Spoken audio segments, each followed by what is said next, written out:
Hello, welcome back to the sewing room. I'm Laura, and this week I want to start you out with a tale from before I even learned to sew. I happen to be working for a company that actually published instructional books for adults about all kinds of things: gardening, sewing, knitting, taking care of your pets, you name it, they did it.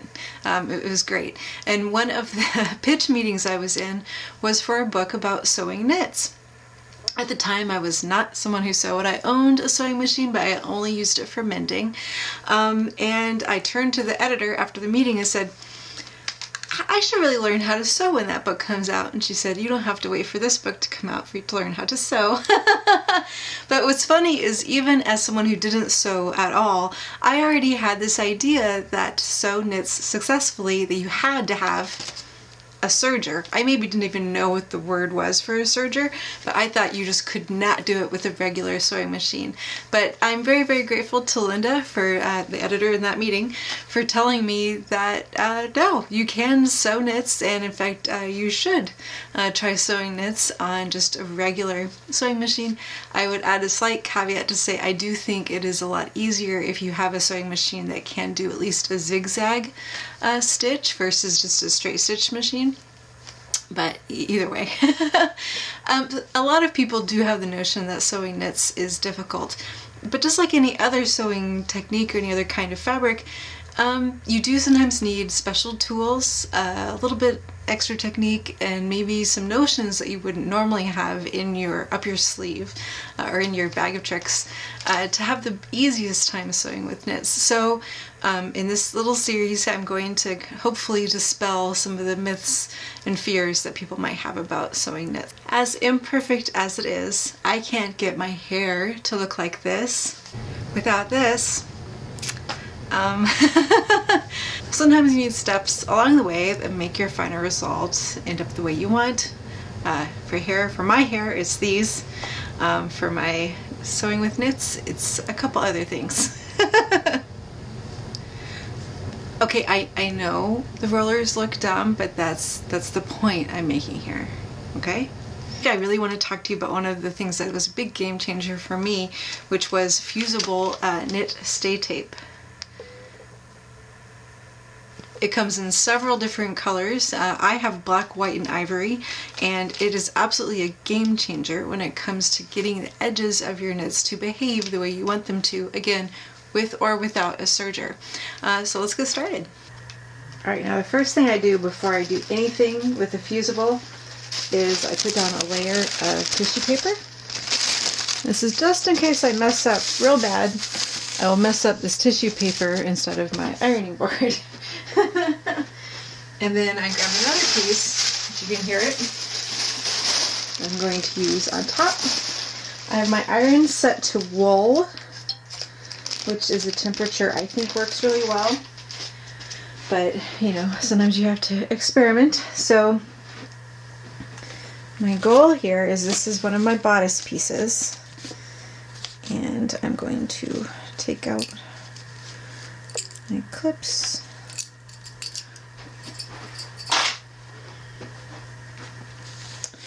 This is one of my bodice pieces, and the first thing I'm going to do is gently stretch to confirm it's curling away, which means this is the back of the fabric.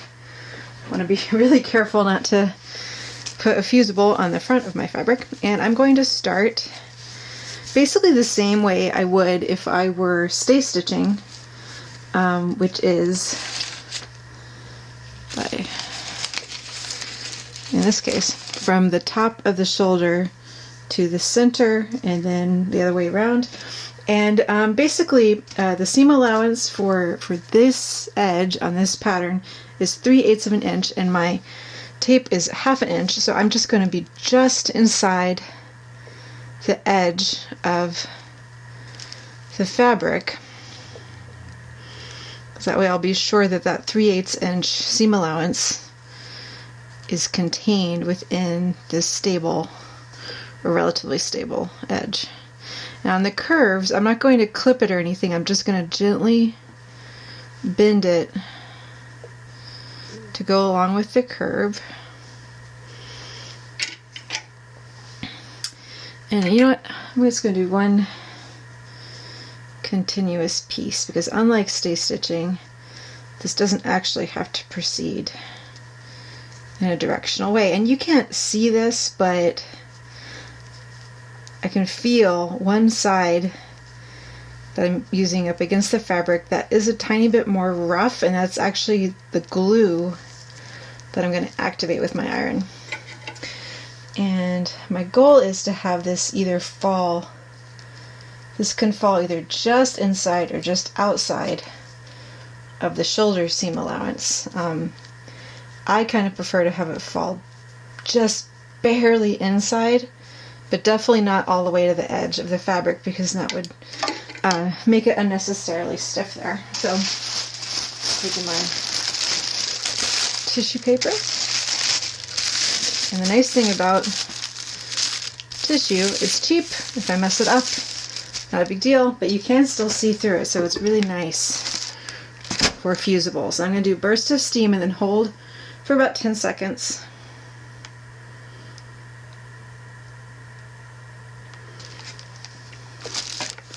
One 1,000, two 1,000.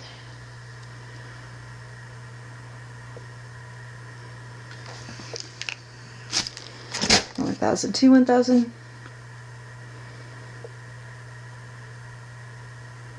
Okay. And with all that said, gently. Now this can be kind of alarming. Some richly colored knit fabrics will react to heat by changing color a little bit. I don't know if the camera, you can see it looks darker.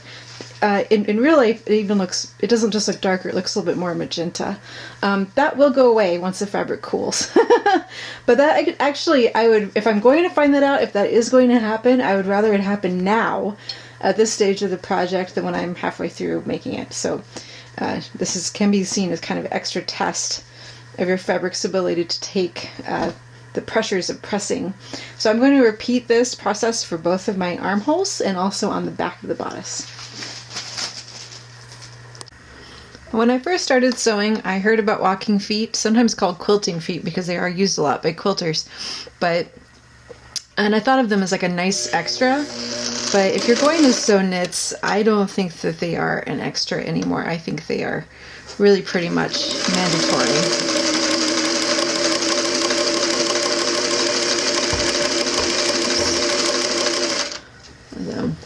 Knocking around the tripod.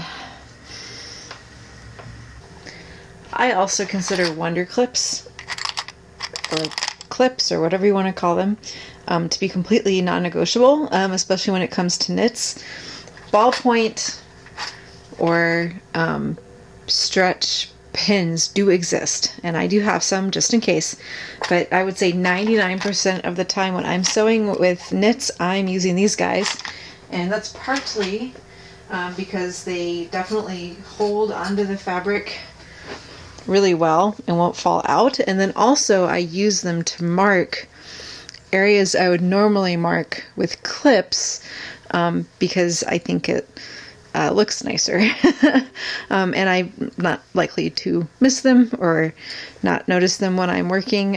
Sometimes when you do a little snip in the edge of a knit fabric, it's not really that easy to see. So instead I add clips onto my fabric as my marks. And of course, along with your regular sewing thread, I actually do use all-purpose thread for knits. You are going to want the appropriate needle. This is my starter. I always start, let's get that in focus. Boop. I always start with a 90 stretch needle for knit fabrics. You could use a ballpoint needle, and of course, size is going to vary a little bit on how thick your fabric is, but this is where I start. And if I find that I'm not getting the results I want, I'll try something else, but for me, a stretch needle is almost always the way to go. Now, I know I've already mentioned using tissue paper as a pressing cloth for when you're doing a fusible, but I also like to just have it on hand for when I'm sewing with knits, especially very stretchy knits. Some knits just stretch out under the needle, even if you're using a walking foot. And even when you're using all the right machine settings and everything else is going great, and sometimes you just have to put a layer of tissue paper under the fabric as it's going through the machine to keep it from stretching out. Now the bad part is you then have to remove the tissue paper, which is sometimes easy and sometimes difficult, but just so you know, as kind of a last resort, you can lay a layer of tissue paper under the fabric right above the feed dogs to help get it feeding through properly if it's just not working any other way. Okay, one other thing you might need, and this will depend upon how you decide to hem, but I do like to have on hand various sizes and types of what are called twin needles, and I will cover that in more detail in the hemming video, but just so you know, if you're making your shopping list for your beginning to sew with knits, these should probably be on your list. One other product you might need for sewing with knits is a kind of thread called woolly nylon. This is used a lot by people who have sergers, and it comes in a nice big cone, so it's very inexpensive. But sometimes we do use this in the bobbin area when we're sewing knits, even in a standard sewing machine and not a serger. So just keep in mind that you might want to look out for that. I'll talk more about this in the hemming video. One supplier notion that's very easy to overlook or possibly choose incorrectly is interfacing. Now, I know one of the main reasons that people love sewing knits, and one of the reasons I enjoy certain kinds of patterns like this one, is if they don't really need any interfacing. There's no facings, there's no lapels, there's no collars, and those are the things that make this style of pattern very, very easy to make and quick to make. But on the other hand, there are moments where you will need a little interfacing, like if you're doing a slightly more structured garment, and again, especially if there's a collar or facings that you don't want to eliminate for whatever reason, then, and especially if you have any kind of zipper or really almost any closure and not something that just pulls on over your head, you're going to need interfacing. And one of the mistakes people make a lot with knit fabrics is thinking that all knit interfacings are the same, and they are not. And especially the big thing, besides wanting to choose the absolute lightest interfacing you can manage to find that is at least a little bit lighter than your fabric, or definitely you don't want it to be too stiff, because just having a fusible interfacing to begin with is going to add a little stiffness to your garment, and then on top of that, if the interfacing is a little heavy, it's going to definitely take away some of the beautiful drape, flow, and loft that we all enjoy about our knit garments. The one area where almost every knit garment may need at least a little bit of support, and be that from interfacing or wash away wonder tape or something else, is in the hem area. So even if the whole rest of your garment doesn't need any interfacing or help at all, which is actually kind of unlikely because I do always stabilize my necklines and my armholes, or my necklines, and if I have a sleeve, then the hem on the sleeve, then you definitely will probably still want to at least think about having something on hand to support your hems when you're making them. I'll talk about that a lot more in the video about hems. In particular with interfacing, if your fabric stretches in both the width and the length, like this single knit fabric does, you want an interfacing that's going to do the same thing. A lot of knit interfacings only stretch in the width and have zero stretch in the length.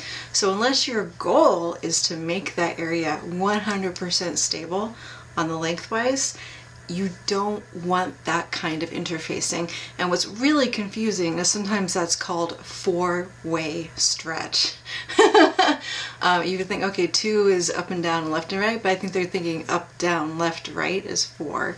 So be on the lookout for an interface. If your fabric stretches in every different way, and you know that you're going to be interfacing parts of your garment that need to stretch every which way, then make sure that your interfacing is going to be able to stretch along with your garment.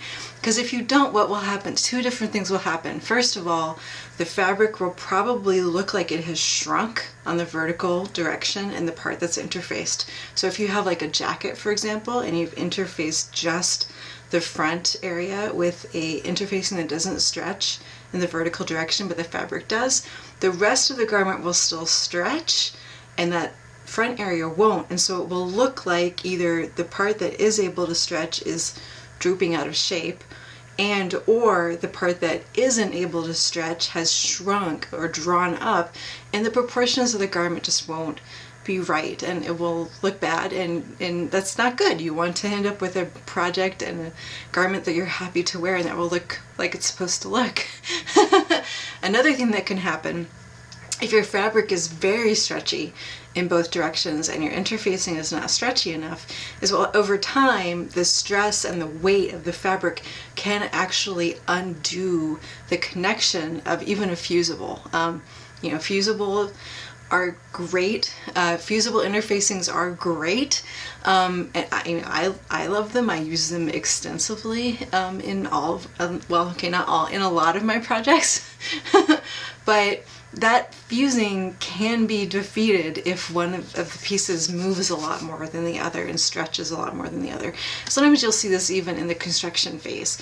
For this garment, this skirt is very big and very heavy. This is a cotton knit, so it's got a little bit of weight to it. And even when I was planning the garment, I thought, I'm really not so sure if the weight of that skirt is going to pull my waistline and my pull everything out of shape because it's so heavy. And so I did try to stabilize the lower parts of the bodice of this garment with a little interfacing. And even by the time I was finished stitching everything together and ready to add a little waistline elastic to really hold things in place, you could see that the connection between my my garment and my interfacing was already starting to come a little bit loose, which is not great. Now, if you're interfacing just a hem area for something, and you think, oh man, maybe this isn't going to be durable enough, the good news is once you have your hem stitched in, the interfacing has really kind of done its job. Its main job is to keep the fabric from stretching out as you're stitching it, in my opinion. So in that case, if you look at it a little while later and it looks like, oh my gosh, this is maybe coming a little bit undone, not necessarily a big deal, but just it's one of the reasons to consider really, really high quality interfacing. Always buy the best interfacing you can afford. Price doesn't always show quality, but a very, very inexpensive price sometimes shows that may not be the best interfacing to use. So, buyer beware. Experiment on your actual fabric, on scraps of your actual fabric before you make your project to make sure it's going to do what you want it to do.